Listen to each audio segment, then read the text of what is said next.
माझा जर राग वाढला ना तर मग तुम्हाला या ठिकाणी शिल्लक ठेवणार नाही। रेवणनाथ त्या ठिकाणी धर्मराजाला बोलू लागले, आईसे बोलता रेवणनाथ विचार करी ते जॉबदी सुत मने चांगले बोलून याते शिवा धरते धाडावा।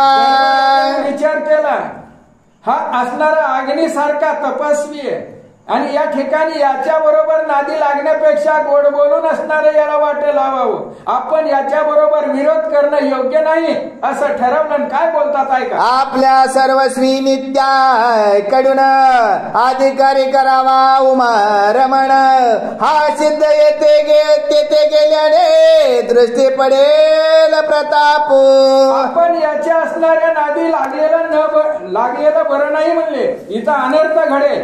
आपण याचा असणारा मालक महादेव बनवावा आणि सगळ्यांना माहित आहे महादेवच मालक आहे, पण अशा प्रकारे सगळे अधिकार त्यांच्याकडे सोपून आपलं रिकामं व्हावं, त्यांचे आम्ही नौकर आहेत, आमच्या काय हातात आहे असं म्हणून सांगावं असा विचार केला आणि सांगू लागले। ऐसा विचार करून मानसी बोलता झाला योगी अशी मने महाराजा मम बोलाशी चित्त द्यावे याचा अर्थ। तुम्ही आमच्यावर रागवू नका म्हणले, मी काय सांगतो त्याच्याकडे लक्ष द्या आणि ऐका नाही।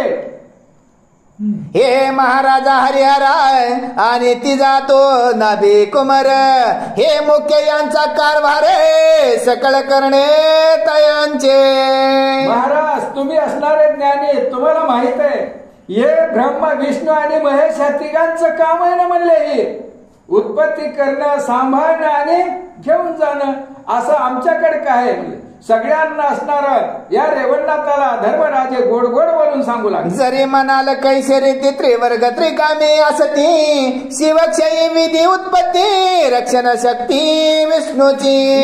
अधिकारी हे तीन मालक आहेत असं असणारं ज्यावेळेस सांगितलं या धर्मराजाने आणि म्हणतोय रेवणनाथाला की तुम्ही म्हणाल हे कशावरून, सगळ्या जगाला माहित आहे शास्त्र सांगतात सगळेच असणारे हे तीन देव तीन कामं करतात हे तर तुम्हालाही माहित आहे ना म्हणले। तरी यक्षपती तो तमगुण बिरही आम्ही त्याची करीतो चाकरी मारणे तारणे आमच्या करी काही एक नशेजी।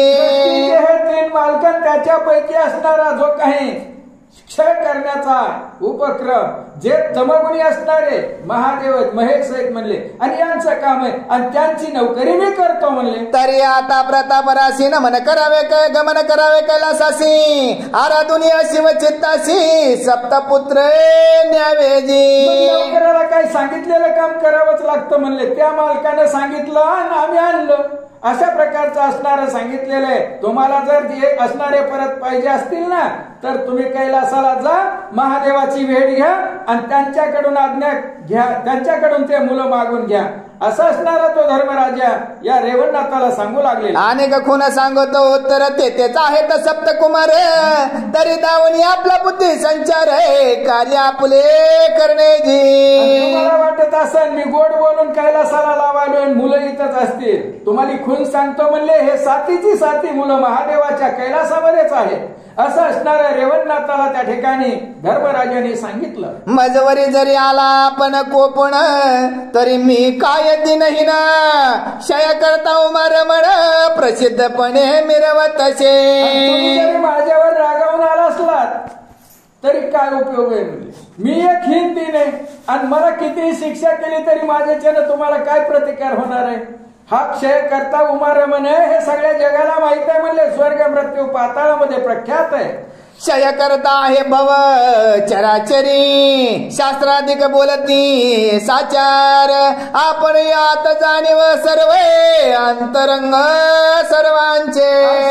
सांगते स्वर्ग मृत्यू पाताळ जाणतो ही सांगण्याची बी गरज नाही ना म्हणले, तुम्हीच ज्ञानीत ना, तुम्हाला सुद्धा कळतंय हे कोण कशा प्रकारचं असणारं कार्य करतं आणि कुणाच्या हातात काय आहे, कोण कुणाचा नौकर आहे कोण मालक आहे हे तुम्ही सगळे ज्ञानी असताना माझ्यावर कशाला रागावता म्हणले। आयशी असून महाराजा काको बनळीवजी तामज सोजवळते जे अर्क राजे तम धवळार नांदविता. सामर्थ्यवान एवढे ज्ञानी तर मग तुम्ही माझ्यावर कशाला रागावता म्हणले. जे सत्य ते असणार या ठिकाणी कार्य करायचं सोडून विनाकारण असणार माझ्यावरती राग धरून मला काय या ठिकाणी असणार अडचणीत आणता. तुम्ही सर्वांचे ज्ञान दिवटे कुपी पडता ज्ञान वाटे हे योग्य नव्हे तुम्हा हळवटे धपट पंते मिळेना. ज्ञान दिवटे तुम्ही हुशार आहेत म्हणले आणि अज्ञान घेऊन माझ्यावर कशामुळे रागावायला लागला. मालकाकडे जाण घेऊन जा म्हणले तुमचे 7 मुलं. आईसा बोलता धर्मराज मानतुक विद्येचे पुंज म्हणे हे पंचरणाचे काजे हे सत्यार्थ बोलशी तू.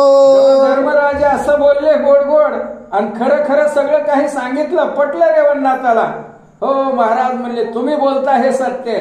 आता तुम्ही सांगितल्याप्रमाणे जाईन म्हणले कैलासाला पाहिज तो महादेव. तरी आता कैलाशी जाईन कैसा आहे पंचानन तो सर्व दृष्टी पाहिन मित्र पण त्या सुद्धा त्या ठिकाणी असणार. आता तुम्ही सांगितल्याप्रमाणे कैलासाला गेल्यानंतर स्वतःच्या दृष्टीने त्या महादेवाला पाहिन आणि माझं कार्यही त्या ठिकाणी होईल म्हणले. आईसे बोलणे योगदा धारणी उठता झाला ते तेतुनी ध्यानास्त्र मुखी स्तवणी कैलासा ते पातला.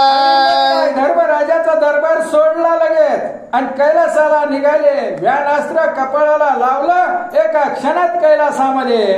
आता ते कथा सार होईल तितकी धोंडी कुमार मूळ काव्य ग्रंथा पर नरहरी कृपे वर्णिती.